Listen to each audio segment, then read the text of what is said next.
Olá, Boa tarde, Patrícia. boa tarde, tudo bom? Tudo bem? Você me ouve Tudo, bem? tudo certo. Então tá. Patrícia Basotti Alba, agradeço a tua participação nesse canal que o seguinte criou na última semana da eleição, permitiu ouvir todos os candidatos a prefeito de Gravataí e Cachoeirinha. E a nossa ideia é seguir diariamente ouvindo políticos e personalidades, sejam anônimos ou famosos, que transformam Gravataí, que fazem acontecer Gravataí e Cachoeirinha. Né? Então, te agradeço muito. Eu sou o jornalista Rafael Martinelli, seguinte.inf.br. Essa entrevista depois ela fica disponível em todas as nossas plataformas, no Twitter, no Facebook, no GTV e também no YouTube. Muito obrigado por participar, Patrícia. Rafael, eu quero te agradecer o convite e quero parabenizar também o seguinte, a ti e ao Roberto, por toda a cobertura que fizeram da campanha, do pós-campanha. Esse momento de eleição, ele é extremamente importante. Ele é decisivo para o futuro da cidade, né? E nós precisamos da colaboração dos órgãos de comunicação para que as pessoas fiquem sabendo dos acontecimentos, né? Então, quero agradecer em teu nome a todos aí dos seguintes que participaram dessa cobertura, foi muito bacana. Muito obrigado, Patrícia. És a primeira-dama de Gravataí e agora deves assumir como deputada estadual em 1º de janeiro, né? Com a vitória do Fábio Branco em Rio Grande, né? Deves assumir como primeira suplente, mas caso o Sebastião Melo vença em Porto Alegre, te tornas titular do mandato, né? Quais são os teus planos? Exato, hoje eu sou a primeira suplente, com a eleição do Fábio Branco, eu sou a primeira suplente. Como o MDB está no governo com um secretário, hoje, na atual conjuntura, eu assumiria uma cadeira. Né? Com a eleição do Melo, eu devo assumir como titular, espero que o Melo se eleja, inclusive, não apenas em função da minha eleição, mas porque acredito que o Melo é o melhor para a cidade de Porto Alegre. E aí, então, eu devo assumir como deputada titular. É, o deputado estadual ele tem uma missão que é junto ao governador. Né? Então, da mesma forma que aqui em Gravataí os vereadores colaboraram para a gestão do prefeito Marco Alba, o deputado ele tem que colaborar para a gestão do governador. Claro que daí aprovando aqueles projetos que ele entenda que são favoráveis para todo o estado, para o Rio Grande do Sul e para a comunidade, e não aprovando aqueles que ele entenda que o governador não está de acordo com a população. Né? Então, assim, basicamente, lá nós vamos, e eu pretendo, como tive essa passagem aqui junto com o Marco pelo Executivo, e a gente pôde observar muito bem de dentro como funciona e de tudo que a gente traz da política que vem ao longo dos anos aprendendo, conhecendo e trabalhando, que é saber que o Estado ele tem que servir para a população, ele tem que dar resultados para a população. E a gente vê que o estado do Rio Grande do Sul hoje, ele serve apenas para si mesmo. Ele não consegue sequer prestar os serviços necessários para a população. Então, acho que o papel primordial do deputado é observar o Estado como um todo e ver como que o governo está conseguindo chegar até o cidadão. Acho que esse é um primeiro passo. Né? E claro que nós vamos estar lá também trabalhando junto à temática e a questão das mulheres, da participação política das mulheres, porque isso é importante para o fortalecimento delas, para que a gente possa ter leis, por exemplo, de combate à violência, né, que tem aumentado e muito, ao contrário do que a gente imagina que em pleno século XXI isso não aconteça mais, mas a gente vê que as mulheres sofrem muita violência, seja ela física, psicológica, econômica. Então, nós pretendemos trabalhar também com a questão das mulheres, e aí tem mais uma série de assuntos e de temáticas que a gente apresentou e pretende colocar lá na Assembleia, trabalhar com isso na Assembleia. Vamos entrar numa polêmica agora já, Patrícia. É, caso o Melo não vença a eleição, existe hoje não há uma boa relação entre Marco Alba, você, o grupo de vocês, com o Costela, deputado. Não temos que ele possa voltar para a Assembleia para impedir a tua ascensão, já que acabam disputando eleitores em alguns municípios, né? Já que o Costela foi o chefe de gabinete do Marco Alba, né? Foi eleito com apoio de Marco Alba, né? Em outras eleições. Não, acho que numa parte tem razão. O eleitorado, ele se assemelha, né? O eleitorado dele com o nosso. Mas, assim, de nossa parte não existe absolutamente nada com relação a ele, se ele, né? O deputado, se ele pretende voltar e deixar. A política ela é a assunção de espaços, né? Então, o espaço, ele vai sendo assumido por alguns. E aí, claro, se ele entender dessa forma, acho que está até no direito dele de fazer, mas de nossa parte não existe nada com relação a ele, ao contrário, ele foi chefe de gabinete do Marco por 10 anos, foi deputado graças ao Marco, e aí, se ele entender por bem voltar, pode voltar. Eu sou suplente hoje, né? Sou suplente enquanto o Melo não se eleger, sou suplente, continuarei suplente. Então, é nessa situação que eu estou ainda, né? Patrícia, eu vi uma declaração tua para o Giro de Gravataí, né, falando que se fosse deputada, a questão do Mercado Livre poderia ter um encaminhamento diferente, né? Teria que ser ouvida na Assembleia. Fala um pouco sobre isso, né? Tu acha que teria como haver um caminhamento diferente, tendo uma representação na Assembleia, né? E acha que o prefeito ele agiu corretamente, o prefeito Marco Alba, nesse momento, ou como adversários apontam, houve mais confronto, menos diálogo? Qual a tua avaliação sobre esse episódio, né, que foi tão marcante? Bom, primeiro, eu tenho certeza que se eu estivesse na Assembleia, a condução do Mercado Livre teria sido muito diferente. Primeiro, porque teria alguém olhando por Gravataí na Assembleia, né? E segundo, que a gente sabe como é a política. O governador, ele precisa de votos, então ele tem que ouvir os deputados, né? Ele jamais deixaria de ouvir uma deputada de uma bancada com 8 votos. Né? Então, eu tenho certeza que se eu estivesse lá, a condução do governo do Estado com o Mercado Livre seria muito diferente. Tenho certeza que a gente não teria perdido. Agora, acho que o prefeito Marco foi completamente certo, sensato, coerente na condução do processo. Tudo que era necessário fazer para que a Mercado Livre permanecesse aqui, ou viesse se instalar, depois se instalasse e permanecesse, tudo foi feito. O que acontece é o seguinte, na verdade, o prefeito não tinha como conhecer o que estava acontecendo na relação da Mercado Livre com o governo do Estado. Porque eu acho que tu acompanhou tudo, né, Rafael? Até hoje, eles escondem a negociação com o Mercado Livre. Então, assim, para o governo de Gravataí, para o prefeito Marco Alba, a negociação com o governo do Estado estava andando tranquilamente. Né? Nós não temos como ir fiscalizar todas as ações que querem investir em Gravataí, que vão aqui se instalar, como é que elas estão fazendo os seus projetos. Né? Nós cuidamos daqui. E aqui a gente fez tudo o que tinha que fazer. Eu não vejo, da parte do prefeito Marco Alba, não vejo nenhuma atitude política. Né? Eu acho que depois do que aconteceu, que o governo do Estado fez essa injustiça com o povo gaúcho, que vai continuar comprando da Mercado Livre, só que hoje vai gerar empregos e tributos em Santa Catarina.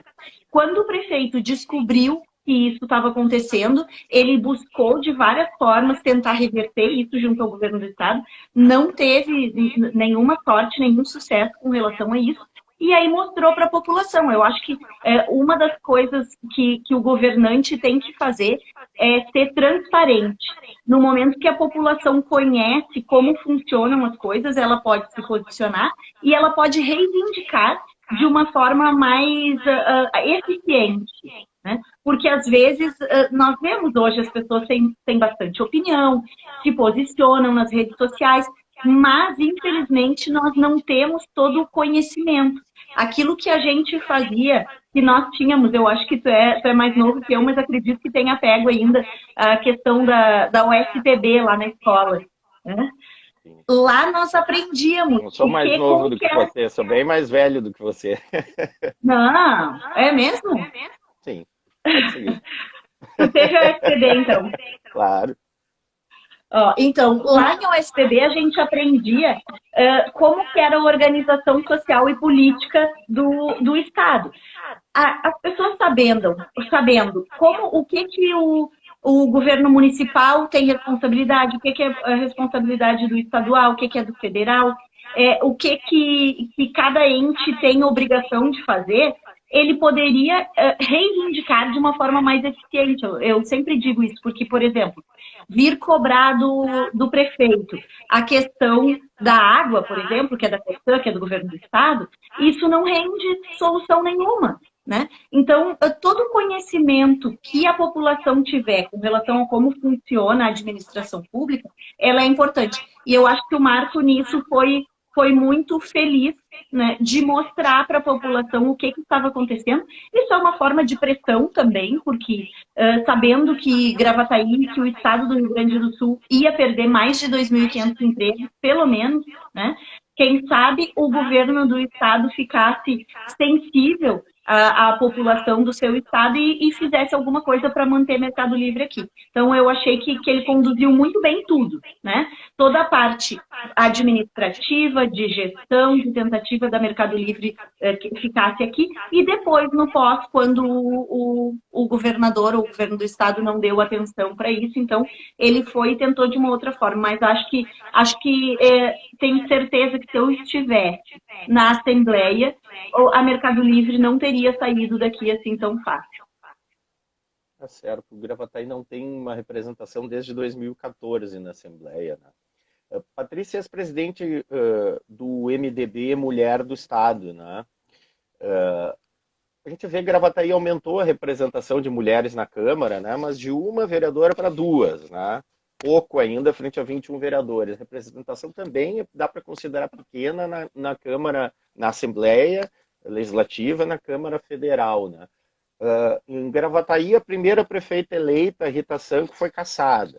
No Brasil, a primeira prefeita eleita, a presidente eleita, Dilma, também foi cassada. É mais difícil para a mulher ser bem-sucedida nesse ambiente que historicamente é machista na política? Sim, eu acredito que de uma forma cultural, desculpa, de uma forma cultural e histórica, a política é um ambiente masculino. Não dá para negar. E isso a gente vê pelos números. E nós, mulheres, elegemos homens, já que nós somos maioria do eleitorado e a maioria dos eleitos são homens. Né?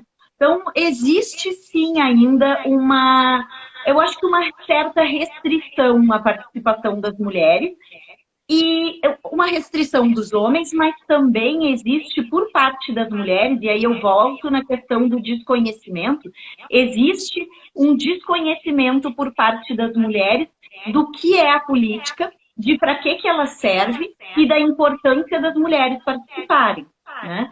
Então, assim, a gente viu muito. Essa eleição, depois eu quero falar um pouquinho disso, se eu tiver um tempo, mas nós já vimos durante muito tempo as mulheres dizerem assim: eu entrei para concorrer para ajudar o partido.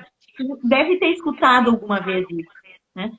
E essa mulher que ela entra para preencher essa cota de 30%, ela realmente acha que ela está ajudando o partido, porque ela desconhece o contexto. Ela não sabe, por exemplo, o que é o vereador, o deputado estadual e o deputado federal, que eles servem para representar a população. Né? Então, na verdade, isso é um processo que aos poucos vai ser alcançado pelas mulheres. Eu acredito nisso e eu tenho visto isso acontecer. Eu participando agora, eu estou há quase 2 anos como presidente do MDB Mulher do Rio Grande do Sul, e eu te garanto aos seus ouvintes, aos internautas, aqueles que nos assistem, que as mulheres hoje estão participando para valer das eleições. A grande maioria delas quer participar, elas querem realmente fazer voto, elas ficam indignadas porque ainda existe dentro dos partidos o afastamento das mulheres, quer dizer, o foco para algum determinado candidato, e aí elas acabam ficando de lado. Então, elas notam, elas sentem isso, mas, independente disso, elas estão indo, porque elas querem ser candidatas, porque elas estão sabendo, estão vendo a importância. Nós conversamos bastante sobre isso com as mulheres do MDB. A política decide o futuro das pessoas, né? Se o nosso filho, nós que somos mulheres, que somos mais aquelas as cuidadoras que cuidam da casa, dos filhos, para ter um médico para atender os nossos filhos nos postos de saúde, depende da política. Para ter professor na sala de aula, depende da política. Então, assim, as mulheres estão entrando agora com mais garra e vontade de realmente participar. E aí, nós tivemos agora no MDB, estamos fechando os números, mas a princípio conseguimos atingir a nossa meta, que era de aumentar em 20% o número de mulheres nas câmaras municipais. Mas, independente disso, a gente consegue ver que aquelas mulheres que ficaram de suplentes, elas fizeram muitos votos, entende? Então, assim, isso é uma preparação para a próxima eleição. E é assim que acontece, é assim, tudo na nossa vida é uma preparação, né? Dificilmente a gente chega numa primeira eleição e se elege, né? Isso é natural. E as mulheres, dá para a gente ver, nós conseguimos já ver essa diferença, ver que as mulheres estão mais dispostas, que elas estão prestando atenção. Olha, a política é que resolve, é lá que as transformações acontecem, então eu quero estar lá participando. Mas ainda há um certo desleixo dos partidos em relação a isso, né? Na última eleição, na outra legislatura, nós tivemos todo aquele problema que se chamava de candidaturas laranjas, né? Do PSD, candidaturas que não fizeram votos, e os 3 vereadores, o Bombeiro, o Dimas e o Dilamar, que à época estava no partido, conseguiram se livrar no TSE só, né, de serem caçados. E agora, nessa eleição, novamente, a gente tem um exemplo num partido aí, no caso da coligação que apoiou a Zafalon, do PP, onde tem uma mulher com 0 votos, né, também. Realmente, a legislação ela não é muito clara com relação a qual é a punição para esse tipo de situação. E eu sou advogada eleitoral e a gente discute muito isso, porque, a princípio, o posicionamento do tribunal, ele é no sentido de que o início da campanha tem que ter os 30-70, né? 30% de um gênero, 70% do outro. Se no andar da carruagem alguém desiste ou acontece alguma coisa, que nem o MDB teve candidaturas que foram impugnadas, então o tribunal entende que se no andar da carruagem alguma coisa dessas acontecer, não precisa se manter esses 30-70. Né? Então, eu entendo que tenha que ser, essa lei tenha que ter mais efetividade, tenha que ser mais efetiva. Inclusive, a lei já mudou, Rafael. Se tu, eu não sei se tu acompanha isso, mas assim, a lei anterior a essa, que diz que nós temos que ter 30% de vagas destinadas às mulheres, a lei dizia que os partidos deveriam reservar 20% de vagas para as candidaturas femininas.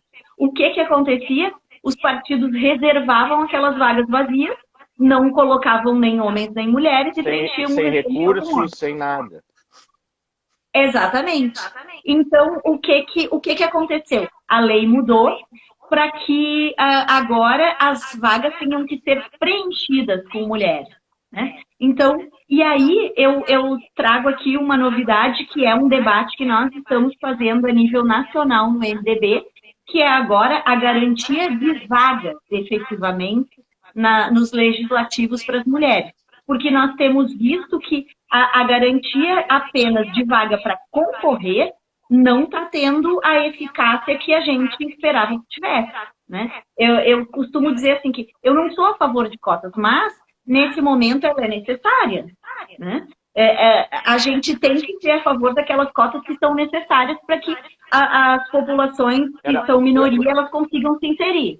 Me permita Patrícia, até era a minha pergunta, então, que eu ia fazer em cima dessa tua. És a favor também das cotas raciais, então, no caso da cota para negros.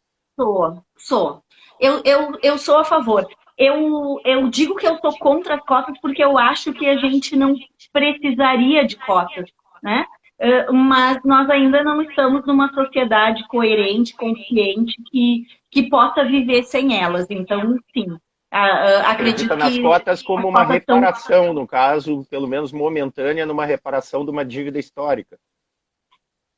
Eu te diria que não necessariamente numa reparação do passado, mas num futuro, num alcance de igualdade para o futuro. Acho que isso nós temos que focar. Agora aconteceu uma situação gravíssima com um homem negro que foi morto. Né? É inadmissível, não é? Nós não podemos aceitar esse tipo de situação. Né? E claro que isso acontece porque ele é negro. Isso, a gente não vê isso acontecendo com homens brancos. Né? Então, sim, nós temos que ter políticas e temos que ter cotas que façam com que essas populações tenham igualdade com relação às demais. Né? A mesma coisa das mulheres, as mulheres que sofrem violência. Se tu observar, assim como não existem homens ou pessoas brancas que sofrem esse tipo de violência, não existem homens que sofrem violência doméstica como as mulheres. Então, nós precisamos focar no atendimento das políticas públicas para as mulheres, nesses casos. Né? Patrícia, és advogada eleitoral, né? Tem feito vários trabalhos com o MDB, né, em Gravataí, nas últimas 3 eleições, né? Não há uma judicialização exagerada das eleições, independente do lado da ferradura, né, ideológica, seja da esquerda, da direita, do centro? Sim, eu acredito que sim. Acho que a eleição se judicializou demais. E isso não acontece aqui em Gravataí. Isso é geral, é no estado, é no país. Eu andei bastante o estado do Rio Grande do Sul nessa eleição, junto às mulheres do MDB. E isso tem acontecido mesmo nos municípios pequenininhos do interior, a judicialização acontece. E eu não concordo, acho que não deveria ser assim. Acredito que a eleição se ganha na urna, mas, ao mesmo tempo, se a lei existe, ela tem que ser seguida por todos. E no momento que alguém não está seguindo a lei, eu acredito que o judiciário tenha que ser buscado. Eu vejo por parte do judiciário uma participação realmente da área do direito, não vejo uma participação eleitoreira, digamos assim, do judiciário. Eles conseguem delimitar bem o que é o trabalho jurídico do que é a parte política. Então, eles não interferem, dificilmente. Eu não vejo situações em que o judiciário interfere na parte eleitoral, mas o que causa isso, principalmente, Martinelli, é que a legislação eleitoral muda de 2 em 2 anos. Né? Então, o que acontece? Muita gente desconhece a lei. E aí, os deputados federais mudam a lei para as eleições municipais, a alteração dela é sempre muito ampla. E aí, o que acontece? Muitos partidos não conhecem a alteração. Agora, bom, já que nós vivemos num Estado democrático e de direito, quer dizer, nós estamos sob a égide da lei, a gente precisa seguir a lei. Então, no momento em que alguém não está cumprindo a lei, nós temos que buscar o judiciário, sim. Agora, acho que não só com relação ao direito eleitoral, mas com relação a todo o nosso arcabouço legal, nós precisaríamos de leis mais perenes e mais eficazes. Nós temos hoje leis que mudam diariamente, a gente que é da área do direito, se ficar um dia sem prestar atenção no que está acontecendo, no que o Congresso mudou de lei, tu já não sabe mais o que está acontecendo. Né? Então, assim, existe a judicialização, mas um pouco, eu sempre puxo, né, a culpa para nós da área da política. Os políticos têm culpa nisso. Eles fazem as leis, eles mudam as leis no meio do caminho. Quer dizer, se tu faz uma reforma política, né, tu precisa mudar a lei eleitoral de 2 em 2 anos? Por que isso? Né? Por que que a lei muda de 2 em 2 anos? Não está certo, alguma coisa não está certa aí. Nós precisamos ter uma legislação mais ampla, correta e sem mudanças, porque aí tu tem uma segurança jurídica de que o que tu está fazendo está correto. Patrícia, puxando um pouco para a questão local, municipal do MDB, né? Os vereadores Klebs, Nadir e Paulinho da Farmácia, eles estão respondendo um processo na comissão de ética do MDB por supostamente terem trabalhado para o adversário de Zafalon, né, na eleição, o Dimas, né? Tu acredita que eles devam ser expulsos por infidelidade partidária? Acredito, aliás, eu acredito primeiro que eles deveriam ter tido a hombridade de sair. Não entendo por que eles são contra um governo, são contra um prefeito e permanecem tanto no governo quanto no partido, né? Mas se eles não saem por conta própria, as leis e o partido, e isso novamente, nós falamos em seguir leis e seguir regras. Quem quer estar dentro de um partido político tem que rezar a cartilha do partido político e se não está de acordo, sai. Existem aí mais de 40 partidos, né? Mas aí é difícil porque o governo está muito bem, né? Pode se perder o mandato saindo do partido, mas eu acho que as pessoas têm que ter coerência em tudo. Não tá bom, sai. Agora, bom, não saiu, nós do MDB temos um grupo, temos um projeto do qual eles não se adequam, não fazem parte, eles não quiseram fazer parte, né? Eles que colocaram à margem disso. Então, o MDB tomou a atitude de seguir a cartilha, o código de ética, o estatuto partidário. Eles não seguiram o estatuto, não seguiram o código de ética.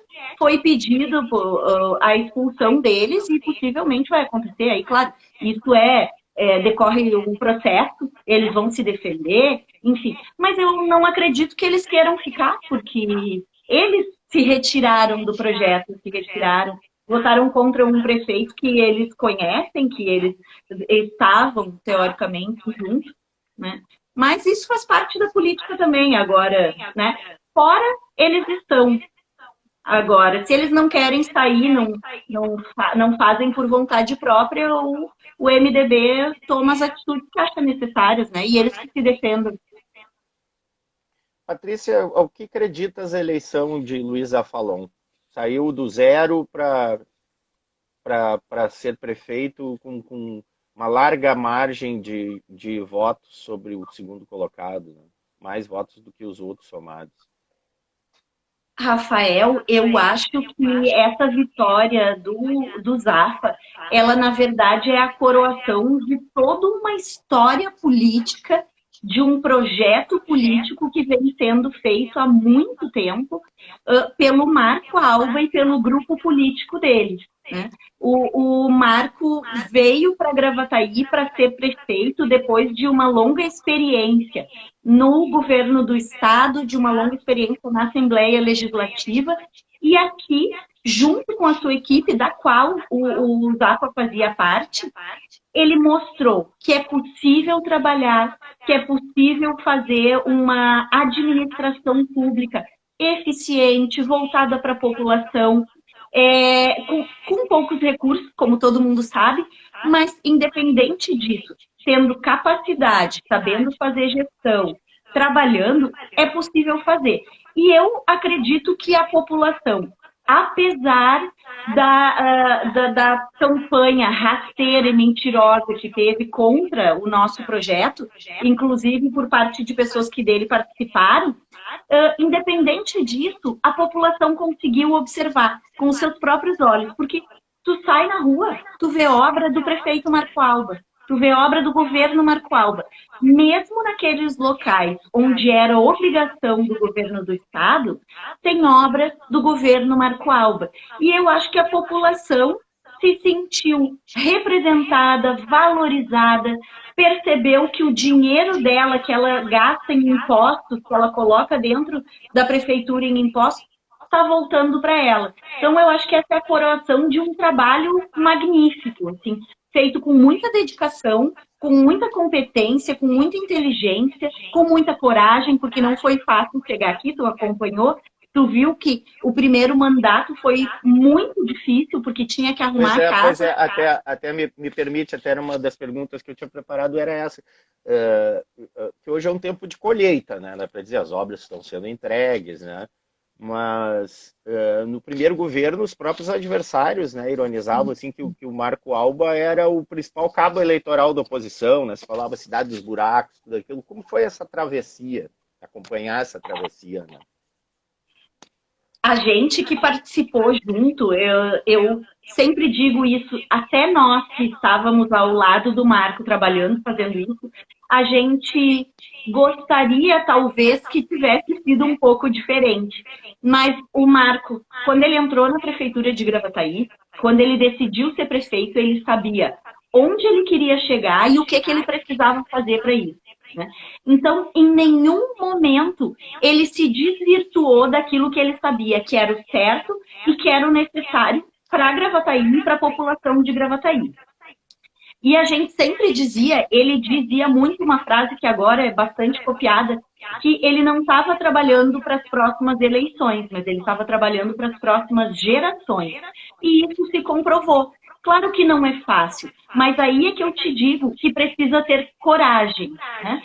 A gente e a população está começando a observar isso. Que promessa, que boa vontade, que ser um queridinho, sorrir, bater nas costas, não dá resultados. Precisa de alguém competente, eficiente.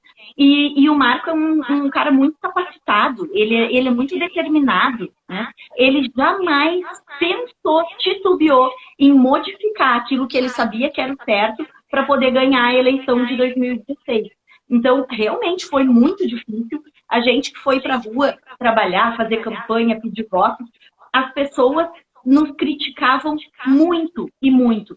Mas, se nós tivéssemos 5 minutos de oportunidade de conversar com as pessoas e de mostrar o que estava acontecendo e o que o Marco estava fazendo, a gente conseguia reverter o voto e o pensamento daquela pessoa. E foi assim que nós fizemos. Nós perdemos a eleição de 2016, mas perdemos falando a verdade e fazendo o que era certo, e ganhamos a eleição de 2017 por uma margem apertada, novamente falando a verdade, contra pessoas que diziam que iam fazer a ponte do Parque dos Anjos em 8 meses, sendo que não tinham feito em 15 anos. Né? Mas acho que a população também está observando a política de uma forma diferente.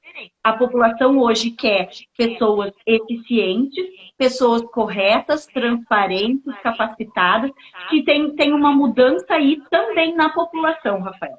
E o Marco fez o que ele deveria ter feito e ele já tinha essa meta, né? Ele sabia onde que ele queria chegar e deu certo, sair, todo o trabalho valeu a pena. Tu é uma pessoa que acompanha a política, gosta dessa loucura, né? Então tua resposta talvez fique um pouco comprometida, né? Mas como é ser familiar de político, né? No caso, familiar, companheira do Marco Alba, né? Esses dias eu estava falando com um guarda municipal à noite ali na prefeitura, né? Que estava fazendo a segurança, e ele comentando sobre a história do Marco, às vezes chegar no domingo, ali ficar até às 10, 11 da noite, né? Trabalhando. Como é que é como é conciliar a vida política com a vida familiar, se é que existe como dissociar isso? Sim, na verdade, quando eu conheci o Marco, ele já era político, e o Marco é dedicado ao que ele faz 100%. Então, eu não sei nem te dizer como é ser diferente disso, entende? Porque nós já formamos a nossa família desse jeito. Né? O Marco sempre na política, sempre trabalhando muito, ele é extremamente dedicado, ele gosta de fazer isso. E a gente aprendeu dessa forma. Eu também gosto, né, da política, acabei entrando. E sempre participei nos bastidores. E aí, de repente, me vi aí também com esse desafio de participar de forma mais direta. Gostei. Os nossos filhos,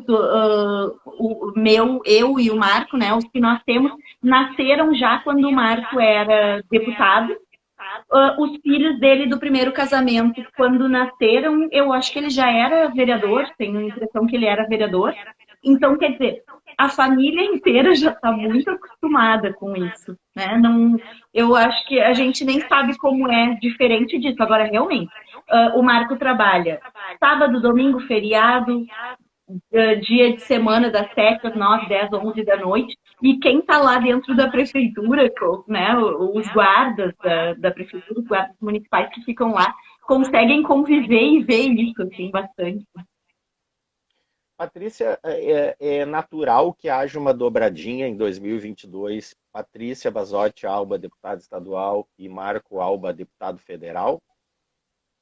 Acredito que sim, acredito que sim. Isso é algo que a própria população fala muito, nós escutamos muito isso quando caminhamos na rua, vamos, né, aos lugares, as pessoas sempre dizem que querem ver o Marco novamente trabalhando para a população. Claro que a gente escuta bastante também a questão de governador, as pessoas dizendo que querem que ele seja o governador, e a gente vê e se alegra muito com isso. Aproveitando uma pergunta dentro dessa também, tu vive o MDB estadual, né, como presidente do MDB Mulher. Tem margem para isso? Tem como se construir uma candidatura do Marco Alba ou há, vamos dizer assim, caciques que é Não, difícil? eu acredito que, assim, existem outras pessoas que dentro do partido têm plenas condições de ser candidato a governador, a senador, e isso é algo que se constrói dentro do partido. Mas, claro que a população enxergar isso no Marco, para a gente é um orgulho, porque a gente vê que eles entendem que, assim como Gravataí estava quebrada e o Marco conseguiu fazer um governo excelente, ele tem condições de fazer isso no governo do Estado. Então, isso também é uma coroação do trabalho dele. Mas eu acho que isso é uma outra caminhada, tem um tempo. Agora, realmente, naturalmente, nós caminhamos para uma dobradinha, Patrícia para estadual, Marco para federal na próxima eleição.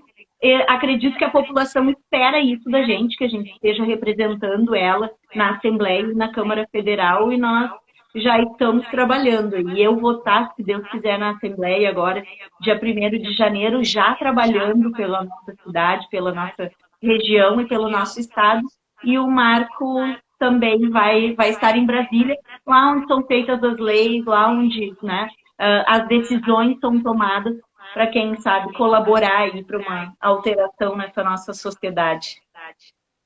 Patrícia, quando o Áureo Tedesco, vice-prefeito, ele trocou o PSDB pelo MDB, parecia desenhado que era um movimento para que fosse tua candidata a prefeita, que obrigaria, óbvio, o Marco a renunciar à prefeitura, né? Isso aconteceu realmente? Cortou um pouco da tua pergunta, mas vamos por partes. Assim. Isso, se aconteceu, né, essa construção, ou em algum momento foi parte do debate entre vocês. Ser um candidato a prefeito? Não, você ser a candidata a prefeito. Já que para você ser a candidata a prefeito, o Marco teria que renunciar e aí o vice, no caso, estaria no MDB, né, assumiria a prefeitura.